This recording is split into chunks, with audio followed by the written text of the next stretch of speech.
ইতিমধ্যে হয়তো আমরা সকলেই জানি যে কোয়ালকমের নতুন ফ্ল্যাগশিপ প্রসেসর স্ন্যাপড্রাগন 888 কে তারা লঞ্চ করে দিয়েছে। আর এই প্রসেসরটা লঞ্চ হওয়ার পরই সব ধরনের অ্যান্ড্রয়েড স্মার্টফোন নির্মাতা কোম্পানিগুলো ঘোষণা দিয়ে দিয়েছে যে তাদের পরবর্তী ফ্ল্যাগশিপ স্মার্টফোনে তারা এই চিপসেটটিকে ইউজ করবে।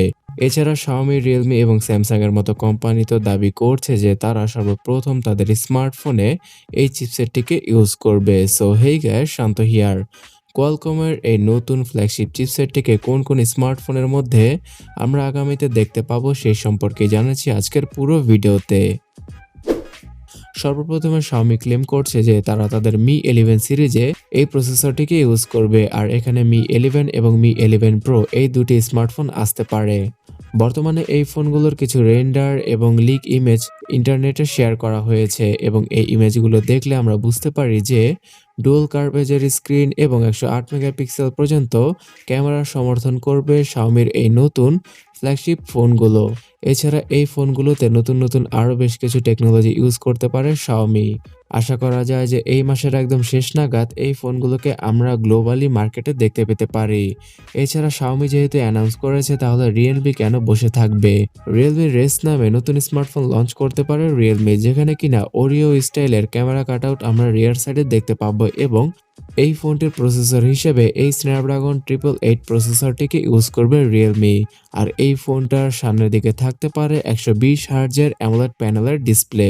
এক্সপেক্ট করা যায় যে Xiaomi যেহেতু তাদের Mi 11 সিরিজকে নিয়ে আসছে এই ডিসেম্বরের শেষ দিকে, তাই তার এই আশেপাশের কোনো একটা সময় Realme তাদের Realme রেস নামে এই নতুন স্মার্টফোনকে নিয়ে আসতে পারে, যেখানে কিনা 65 ওয়াটের সুপার চার্জিং স্পিডকেও আমরা দেখতে পাবো। এছাড়া Realme X সিরিজের X50 স্মার্টফোনের সাকসেসর X60ও আসতে চলেছে। আর X60 স্মার্টফোনটাও হবে একটি ফ্ল্যাগশিপ স্মার্টফোন, যেখানে কিনা এই প্রসেসরটিকে আমরা দেখতে পাবো। যদিও কিনা এখনো অব্দি Realme X60 সিরিজের কোনো লিক ইমেজ পাওয়া যায়নি, তারপর আশা করা যাচ্ছে যে 2021 সালের ফার্স্ট কোয়ার্টারে অর্থাৎ জানুয়ারি, ফেব্রুয়ারি অথবা মার্চ মাসের মধ্যে Realme তাদের X60 সিরিজের দুটি স্মার্টফোনকে লঞ্চ করতে পারে। আর বন্ধুরা, হ্যাঁ, Realme বলুন অথবা Xiaomi বলুন, এই যে ফ্ল্যাগশিপ ক্যাটাগরির ফোনগুলো আসছে, এগুলো কিন্তু আমরা বাংলাদেশের মার্কেটে অফিসিয়াল ভাবে নাও পেতে পারি। হতে পারে আমাদের অবৈধ অথবা আনঅফিসিয়াল ভাবেই পারচেস করতে হতে পারে এইসব কোম্পানির ফ্ল্যাগশিপ স্মার্টফোনগুলো।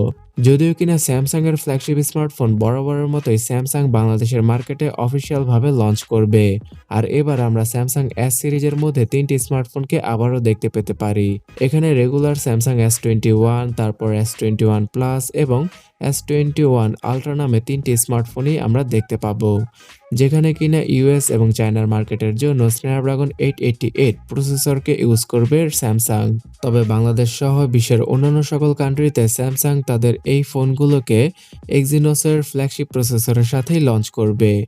এবার S21 সিরিজের মধ্যে আমরা কোনো একটি স্মার্টফোনের ভেতরে S Penকেও দেখতে পেতে পারি, কারণ এমনটা গুঞ্জন আসছে যে Samsung তাদের নোট সিরিজের স্মার্টফোনগুলোকে ডিচ করছে 2021 সাল থেকে, অর্থাৎ আগামী বছর থেকে আমরা Samsung এর নোট সিরিজ থেকে কোনো স্মার্টফোন দেখতে পাবো না। Samsung তাদের নোট সিরিজের মতো স্মার্টফোন তাদের গ্যালাক্সি ফ্লিপ সিরিজ অথবা S সিরিজের মধ্যেই নিয়ে আসবে। তাছাড়া সর্বপ্রথম OnePlus তাদের স্মার্টফোন ক্যাটাগরিতে তিনটি স্মার্টফোনকে একসাথে লঞ্চ করবে। এখানে OnePlus 9 সিরিজে OnePlus 9e, OnePlus 9 Pro এবং OnePlus 9 নামে এই তিনটি স্মার্টফোনকে আমরা দেখতে পেতে পারি মার্কেটে। বর্তমানে OnePlus 9 সিরিজের ফোনগুলোর লিক ইমেজগুলো আপনারা স্ক্রিনে দেখতেই পারছেন। এখানে ট্রিপল এবং কোয়াড ক্যামেরা সেটআপ থাকবে OnePlus 9 সিরিজের স্মার্টফোনগুলোর মধ্যে। আর OnePlus এবারও 48 মেগাপিক্সেলের ক্যামেরা সেটআপ ইউজ করতে পারে। তবে এমনও গুঞ্জন আসছে যে তারা তাদের ফ্ল্যাগশিপ স্মার্টফোনে অর্থাৎ OnePlus 9 Pro স্মার্টফোনে 50 মেগাপিক্সেলের একটি কাস্টম সেন্সর ইউজ করবে, যেটা কিনা সনি তৈরি করে থাকে। সো OnePlus 9e স্মার্টফোনটা একটা মিড রেঞ্জ ক্যাটাগরির স্মার্টফোন হবে এবং OnePlus 9 আর 9 Pro স্মার্টফোনে OnePlus ইউজ করবে এই স্ন্যাপড্রাগন 888 প্রসেসরটিকে, যার কারণে এই ফোনগুলো হবে ফ্ল্যাগশিপ ক্যাটাগরির স্মার্টফোন। যেখানে কিনা ওয়্যারলেস চার্জিং এবং ডুয়াল কার্ভ এজের ডিসপ্লে আমরা দেখতে পেতে পারি। আর OnePlus 9 সিরিজের এই ফোনগুলোকে OnePlus 2021 সালের ফেব্রুয়ারি অথবা মার্চ মাসে লঞ্চ করে দিতে পারে।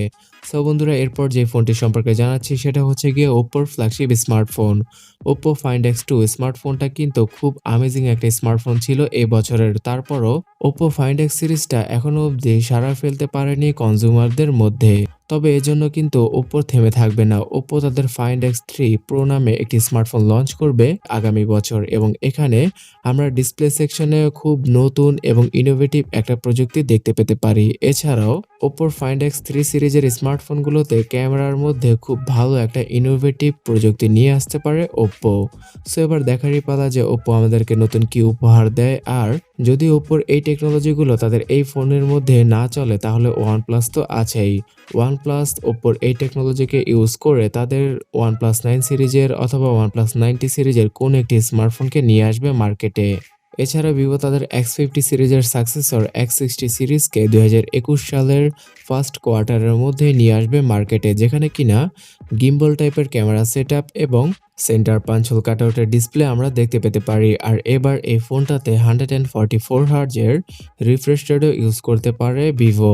আশা করা যায় ভিভো X50 প্রো প্লাস স্মার্টফোনটির মধ্যে আমরা কোয়ালকম স্ন্যাপড্রাগন 888 প্রসেসরটিকে দেখতে পাবো। এছাড়া হুয়াওয়ে বর্তমানে তাদের সাব ব্র্যান্ড অনারকে কিন্তু বিক্রি করে দিয়েছে। সো এজন্যই এবার অনারের স্মার্টফোনগুলোতে আমরা স্ন্যাপড্রাগনের ফ্ল্যাগশিপ প্রসেসরকে দেখতে পেতে পারি। আশা করা যায় 2021 সালের মাঝ বরাবর অনার তাদের ফ্ল্যাগশিপ স্মার্টফোন নিয়ে আসবে, যেখানে কিনা স্ন্যাপড্রাগনের প্রসেসর ইউজ করা হবে, অর্থাৎ স্ন্যাপড্রাগন 888। যদিও কিনা অনার তাদের ফ্ল্যাগশিপ খ্যাত V40 সিরিজের মধ্যে এবার ইউজ করতে পারে মিডিয়াটেক ডায়মেনসিটির ফ্ল্যাগশিপ প্রসেসরকে। আশা করা যায় যে ডায়মেনসিটি 1000 প্লাস অথবা ডায়মেনসিটির নতুন কোনো ফ্ল্যাগশিপ চিপসেটকে ইউজ করতে পারে অনার তাদের B40 সিরিজের মধ্যে। আর B40 সিরিজের স্মার্টফোনগুলো আমরা জানুয়ারি এবং ফেব্রুয়ারি মাসের মধ্যেই মার্কেটে দেখতে পাবো। তাছাড়া মোটরোলাও কিন্তু মোটরোলা S2 স্মার্টফোনে এই স্ন্যাপড্রাগনের ফ্ল্যাগশিপ চিপসেটটিকে ইউজ করবে। তবে সবচেয়ে ইন্টারেস্টিং ব্যাপারটা হবে গিয়ে নোকিয়ার জন্য, কারণ নোকিয়া বর্তমান স্মার্টফোন মার্কেটে তেমন একটা রাজত্ব করতে পারছে না এবং নোকিয়ার স্মার্টফোনগুলো স্পেসিফিকেশন অনুযায়ী অনেক বেশি দাম রেখে তারা লঞ্চ করে।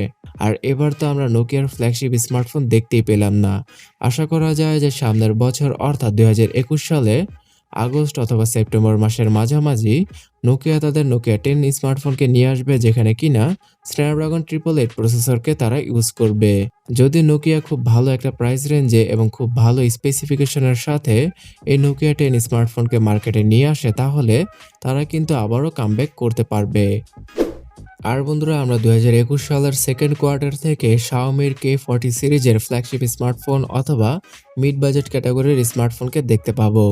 Xiaomiর K40 প্রো স্মার্টফোনে থাকতে পারে স্ন্যাপড্রাগন 888 প্রসেসরটি, এবং এই ফোনটা হতে পারে 2021 সালের সবচেয়ে সস্তা ফোন, যেখানে কিনা এই ফ্ল্যাগশিপ প্রসেসরকে ইউজ করবে Xiaomi। তবে K40 স্মার্টফোনে তারা ইউজ করতে পারে মিডিয়াটেক ডায়মেনসিটি 1000 প্লাস প্রসেসরটিকে। আর পোকো Xiaomiর এই K40 সিরিজের স্মার্টফোনগুলোকে রিব্র্যান্ড করে পোকো F3 নামে লঞ্চ করতে পারে ইউরোপের মার্কেটে, যেমনটা কিনা তারা এবছর করেছে। এর সাথে বন্ধুরা, আমরা আসুসের পক্ষ থেকে জেনফোন 8 স্মার্টফোনকে দেখতে পাবো, যেখানে কিনা এই ফ্ল্যাগশিপ চিপসেটটিকে ইউজ করবে আসুস, এবং তাদের ROG ফোন 4 অথবা 5 এর মধ্যে তারা এই ফ্ল্যাগশিপ চিপসেটটিকে ইউজ করবে। আর বন্ধুরা, মিজু, ZTE এবং ব্ল্যাক শার্কের পক্ষ থেকেও আমরা বিভিন্ন ধরনের গেমিং স্মার্টফোন দেখতে পাবো, যেখানে কিনা এই ফ্ল্যাগশিপ 888 প্রসেসরকে ইউজ করবে কোম্পানিগুলো। তো বন্ধুরা, এই তো ছিল আজকের ভিডিও। আপনি অবশ্যই আমাকে কমেন্ট করে জানাতে ভুলবেন না যে আপনি কোন ফোনটির জন্য অধীর আগ্রহে অপেক্ষা করছেন। সো বন্ধুরা, ভিডিওটি ভালো লাগলে অবশ্যই লাইক এবং শেয়ার করবেন। এছাড়া এই চ্যানেলটিকে সাবস্ক্রাইব করে পাশের বেল আইকনে ক্লিক করে রাখবেন যদি আপনি না করে থাকেন। তো ভালো থাকবেন, দেখা হচ্ছে পরবর্তী ভিডিওতে। টাটা।